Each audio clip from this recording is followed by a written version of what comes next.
Hello again, folks.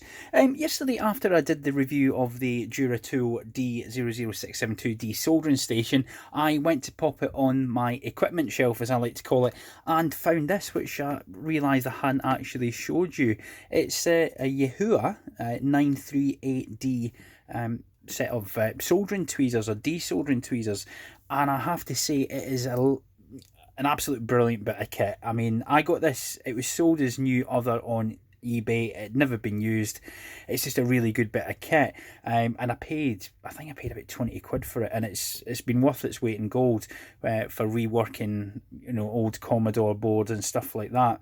As you can see, we get a sort of control panel. Currently got it set to 351 degrees Celsius, but you just adjust the knob that way. Let's get it back to where it was ish. Of course, you've got a fan height switch there as well, and a power switch on the main lead. So you can have these sitting on your bench and just turn them off and on as required.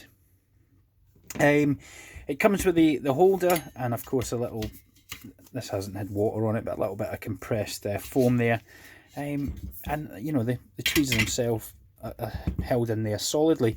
On the actual tweezers itself, you've got essentially two soldering irons in a tweezer format, very similar to the one I reviewed from Reichelt.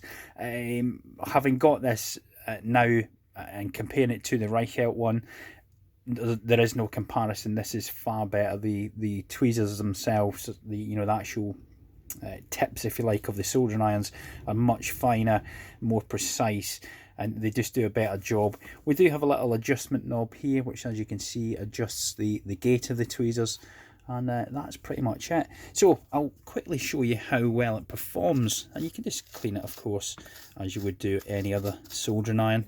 And what I'm going to use for this is, or demonstrate this on, is one of these little LED practice boards I made on the channel back in the early days, I suppose. So I'll get that into frame and show you just how easy it is to take components off and put them back on. So here we go. We'll take off one of these diodes, off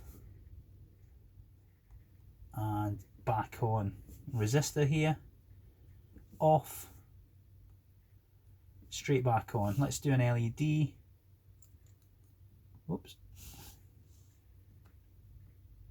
Off and back on, hopefully the right way. What else can we take off? A little ceramic cap here, off and straight back on. Let's do a resistor as well, another one here. So there we go, quite a few components taken on and off there. Let's just verify that it still works, of course. You'd obviously need to be very conscious of the temperature setting on the device, because prolonged heat, especially on the LEDs, could damage them. So let's give it a blast, and we did put the LED back on the right way, and as you can see, it's working a treat. Let's just do a couple more components just to show you how easy it is. Go for one of these LEDs here, off, back on. There's a resistor, off, back on. Let's do the other corner, off, back on, off and back on. How many times have I said off and back on in this video? Comment down below.